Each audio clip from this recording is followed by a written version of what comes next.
Hello, today I wanted to talk to you from my favourite corner of the house about the sculptures I enjoyed making at the time. In our series of sculptures called The Others, I worked on two different models, one large and one small. First, I want to tell you a little bit about the technical stages of making this sculpture.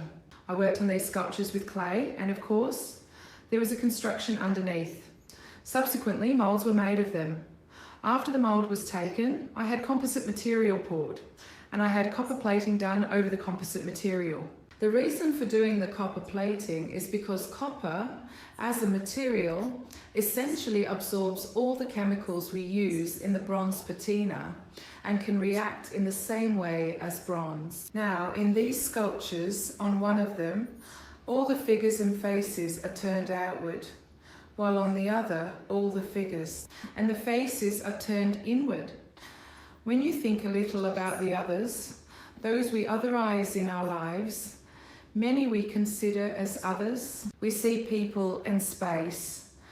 This has been the case since the existence of the world. Unfortunately, it continues like this. But as humanity, we should aim to at least become aware of some things, in my opinion. When we look at the others, in terms of religion, politics, culture, geography and society, the people we always see as the others, the people we view as the others, and unfortunately, because of this perspective, wars happen, divisions occur, conflicts arise, and civil wars happen. When we look at the French era back to the 16th century, there are minorities, aristocrats, essentially always the others. So our perspective, we label anyone different as the other because we essentially have a certain identity and we are trying to maintain it. However, in life, at least in my own experience, I have always seen this. We come together at some point with everyone we see as the other, judge as the other, and evaluate as the other. And sometimes we need to join hands. In these statues, there is essentially a single figure tied together with fabrics. Here are two women, one man, one woman in the back, and again, one woman with two men as many different figures. And they are actually connected to each other without even realizing it. There have been many books written about the others, alienation, the others. And in one of the books I read, there was a very beautiful quote. It says, "The world doesn't belong to people, people belong to the world." When we become aware of this, we can see that we can actually live in peace with everyone we consider as others.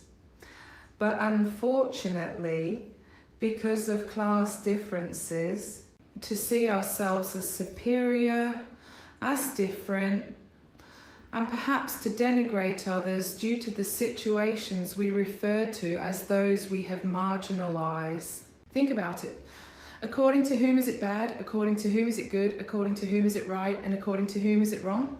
We all come from the same place. And in fact, I always try to express this in these sculptures. We are all born from the same place, come from the same place, and go to the same place, the earth.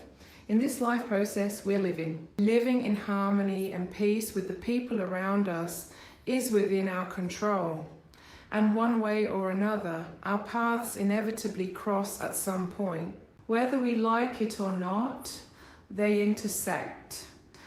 In this context, to navigate that process more comfortably and to adapt, if we raise our awareness by thinking that they are human and I am human, I believe we will live a more comfortable and easier life process.